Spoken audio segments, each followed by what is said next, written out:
कि देश का फ़कीर शहंशाह सोता है महलों में और भारत की आन बान और शान और भारत की बेटियां रोते हुए सोती हैं सड़कों पर, कि भारत के अंदर कानून व्यवस्था नाम की चीज़ नहीं बची। कानून व्यवस्था फेल है, सरकार तो कहती है कि अपराधियों का राज है। और इन बच्चों ने उस गृह मंत्रालय और दिल्ली पुलिस के घर में बैठ करके अपने ऊपर यौन शोषण के बात कही है और इनकी एफआईआर ली, कोई जांच नहीं। तो ये संविधान नहीं, ये तानाशाह से देश चल रहा है।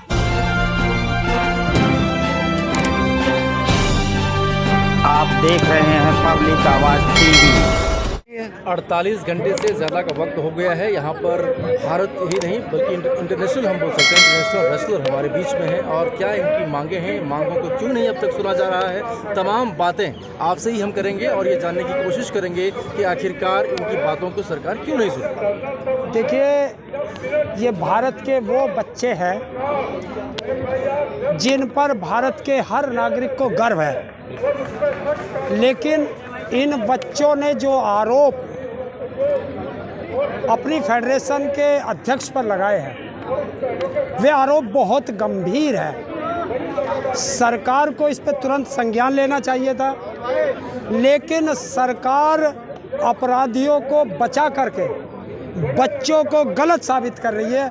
ये भारत का दुर्भाग्य है, क्योंकि इन बच्चों ने कोई वैसे आरोप नहीं लगाए, ऐसे आरोप लगाए हैं जिससे कि जो भी सुनेगा, देश हो या विदेश हो, भारत की गर्दन शर्म से झुक गई है।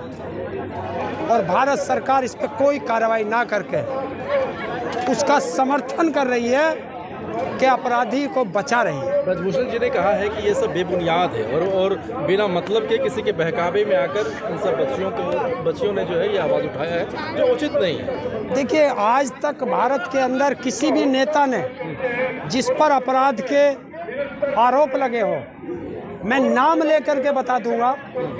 आप सेंगर को जानते होंगे उत्तर प्रदेश में, उसने भी कहा मैं निर्दोष हूँ। चिन्मयानंद को भी आप जानते होंगे, मैं निर्दोष हूँ। आपने राम रहीम का भी नाम सुना होगा, आपने आसाराम का भी नाम सुना होगा। कौन से नेता का नाम लूँ, कौन से उसका लूँ जिन्होंने अपराध किए? उसने कहा कभी कि मैं अपराधी हूँ या मैं गिल्टी हूँ? नहीं कहता ना। वो तो जब जांच होती है तब सामने आती है। नैतिकता के आधार पर यदि हम बात करें तो जिस सरकार का ये दावा रहा है कि बेटी बचाओ बेटी पढ़ाओ, और साथ ही वो महिला सशक्तिकरण की बात करती है, हमेशा अपने हर एक भाषण में वो महिला सशक्तिकरण की बात करती है, तो क्या ऐसे सरकार से हम ये उम्मीद कर सकते हैं या उनके ऊपर जो हस्तक्षेप लगा है, आरोप लगा है, क्या ये पूर्णतः असत्य मान सकते हैं? आप आशा करते हैं कि किसी भी परिवार की बेटी,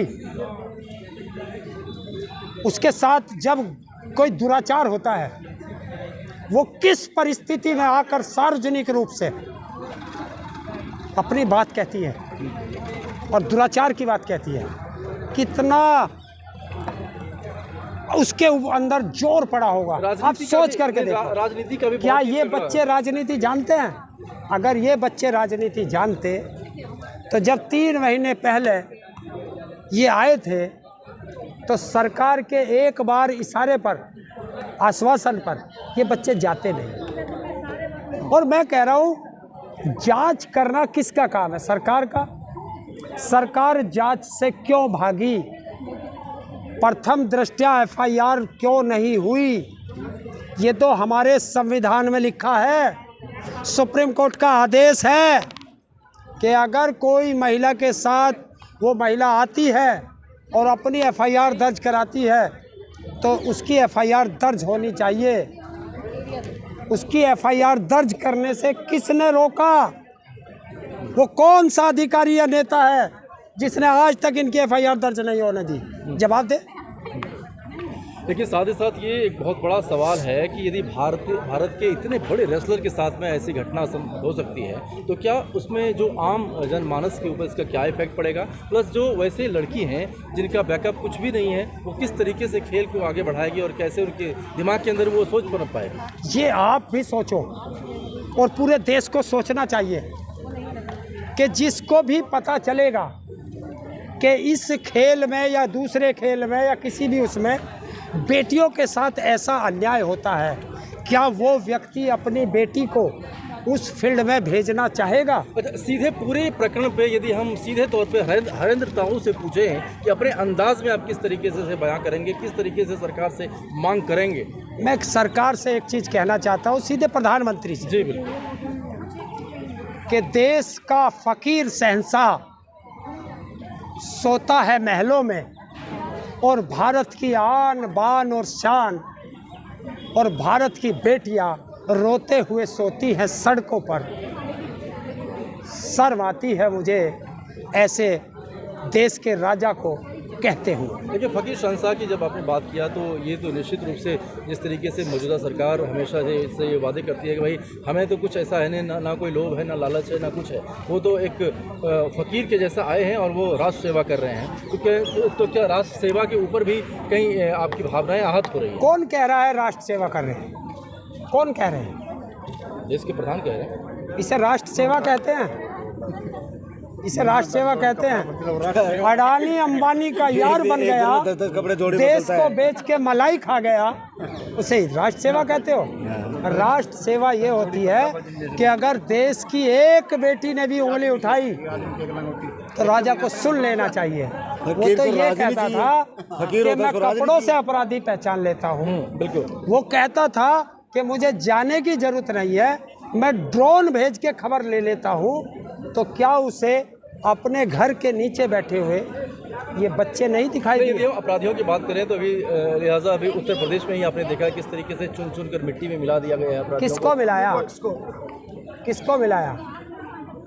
किसको मिलाया? अतीक अहमद की बात कर रहे हैं। आप अपराधी की बात कर रहे हैं। अपराधी के ना मैं पक्ष में हूँ ना विपक्ष में हूँ। मैं पूछता हूँ, ये देश और दुनिया में उत्तर प्रदेश की कैसी छवि गई होगी कि कानून व्यवस्था के अंदर हत्याएं हो रही है। जनता में तो खुशी है ना, किसमें? जनता तो मौज बना रही है। अब ये आप अंधभक्तों में जनता तो ये कह रही है कि नहीं अच्छा हुआ। देखिए, मैं क्या कह रहा हूँ, वो लोग कह सकते हैं जो तेरे समर्थक होंगे, तेरे मतलब सरकार के। मैं सिर्फ देश की बात करता हूँ, मैं किसी का समर्थक या कहा कि भाई विरोधी। 40 सालों से जिसका आतंक था और यदि उसको किसी भी तरीके से खत्म कर दिया जाता है तो इसमें सियासत नहीं होनी चाहिए। अपराधी है, उनको अपराधी को सजा मिल गया, काम खत्म। इन बच्चों ने जिस पर आरोप लगाए हैं, जिसे तुम आरोप कहते हो, वो शायद भारत का सबसे बड़ा डोर ना हो, जिसके ऊपर 150 मुकदमे हो। उसे क्या कहते हैं आप? उसे क्या कहेंगे? उस पर देश क्या कहेगा? ये भी आप सोचें। वो तो राजनीतिक है ना, बोलते हैं अच्छा, कि वो भी राजनीतिक था। जिसकी आप बात कर रहे हैं वो भी राजनीतिक था। वो भी राजनीतिक था। अब जवाब दो, आप जवाब उनसे लो। मौजूदा स्थिति पर क्या कुछ स्पष्ट कहना चाहेंगे? स्पष्टता ये है कि भारत के अंदर कानून व्यवस्था नाम की चीज नहीं बची। कानून व्यवस्था फेल है। सरकार तो कहती है कि अपराधियों का राज है। कह रहा संविधान के हिसाब से देश चल रहा है, या यहाँ पर असंवैधानिक कुछ भी नहीं है। यदि कोई संविधान के खिलाफ जाता है तो उसके खिलाफ कार्रवाई हो रही है। अभी मैं आपसे पूछता हूँ, आप जवाब दे देना जो आपने सवाल किया। भारत के अंदर राहुल गांधी ने एक यात्रा निकाली थी। उस यात्रा में उसने जम्मू कश्मीर में जाके एक बयान दिया था। उसने कहा था कि मैं जब रास्ते में चल रहा था तो कुछ लेडीज ने आकर के बताया कि हमारा यौन शोषण हुआ। वो जम्मू कश्मीर में कहा था और दिल्ली पुलिस उसके घर पहुंच गई थी, बयान लेने पहुंची थी। और इन बच्चियों ने उस गृह मंत्रालय और दिल्ली पुलिस के घर में बैठ करके अपने ऊपर यौन शोषण के बात कही है और इनकी FIR ली, कोई जांच नहीं। तो ये संविधान नहीं, ये तानाशाह से देश चल रहा है। आप राहुल गांधी का भी जिक्र कर रहे हैं और भारत जोड़ो यात्रा की जिक्र कर रहे हैं, लेकिन तमाम जो विरोधी पार्टी वो कह रहे हैं कि भारत जोड़ो क्या, वो अपना परिवार तो जोड़ ही नहीं पा रहे, पार्टी को जोड़ ही नहीं पा रहे, वो क्या भारत जोड़ेंगे? भाई देखो, मैं राजनीति की बात नहीं की, मैंने एक व्यक्ति का आपको उदाहरण दिया, वो संविधान पे दिया। पर कौन जोड़ रहा अपना, कौन तोड़ रहा अपना? कर्नाटक में जाके देख लो, बीजेपी से पूछ लो। चलो, आपकी बात का मैं जवाब भी दे दिया।